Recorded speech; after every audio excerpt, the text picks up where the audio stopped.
Hi traders, quick video and I'll elaborate on Monday once we see the potential gap.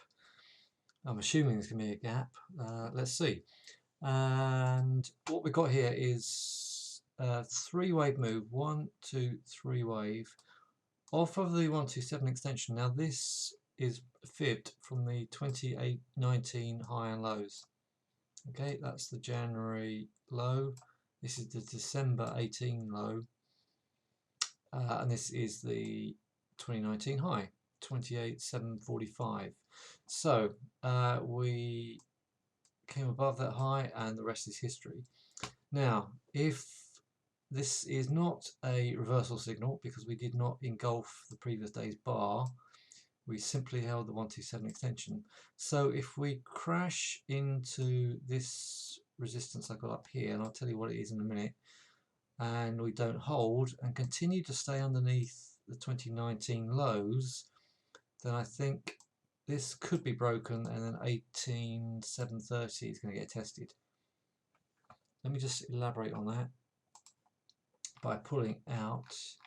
So if we get any push into one of these areas here,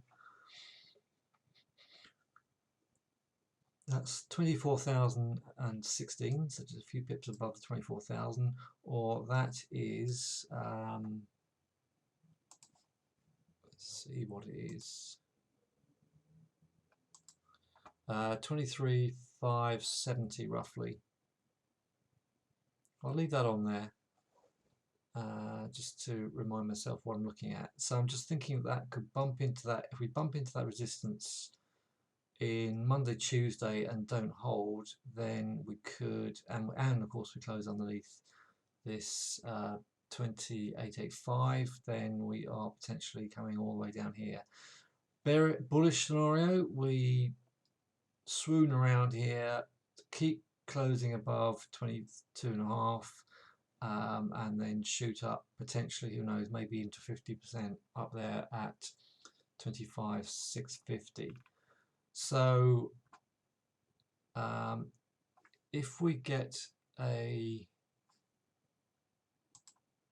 5-wave move, this could be the scenario. So we've had 3 and we closed up higher. So there's the 4 and that's potentially the 5. And of course that 4 could be lower. Of course that is critical. So we may get a little wiggle before we come down. Okay, that's the really bearish scenario.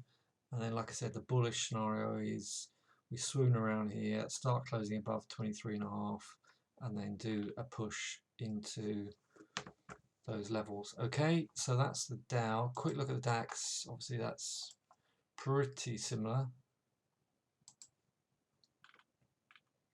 Again, fibbed on 2019 high and low.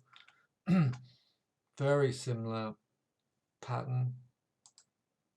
1, 2, 3. Just held above the 127. Minus 127 extension. So if we bump into the major resistance here is 10,400, 10,400. Assuming we get up there, and then we could come back down to 8.5. Now, if we do what we did last week, let's drill down to the lower time frames. Let's go back to the Dow on a 30-minute. You can see we had all this resistance up here, so we gapped down. So let's see. Let's work on this scenario. Let's assume for a moment that we get a gap down like this.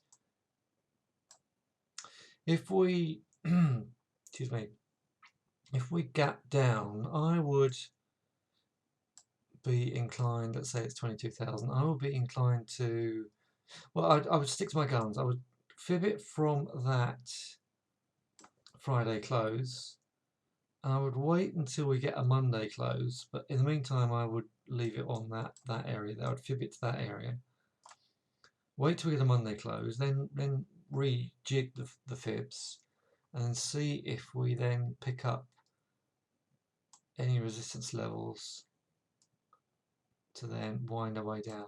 Okay. One final point is I'm always trying to discipline myself to take all fades. We had at least 2 sell fades this week. I think we had got a feeling the Monday or the Tuesday might have been a buy fade. I think it must have been this Tuesday. I think, yeah, we had Wednesday we had a buy fade about 6 p.m. I think. So we're very short during the day. Then we had a buy fade, which pushed us up into that resistance. So I am taking all fades. If we prove to get a bullish fade, I will take it smaller size. But that's the plan. So I'm going to wait until, let's see if we get any kind of gap and this sort of behavior. Let's see if we get a repeat of last week, basically. Right. And just to note, just keep an eye on these stochastics. If they are very high in a market like this, yeah, let's look at the shorts. Okay, and just looking at that one, 23.6 is a major level of resistance. Okay, that's the sort of thing I'm looking for. So I will leave it there and talk to you on Monday. All right, thanks a lot. I'll see you then.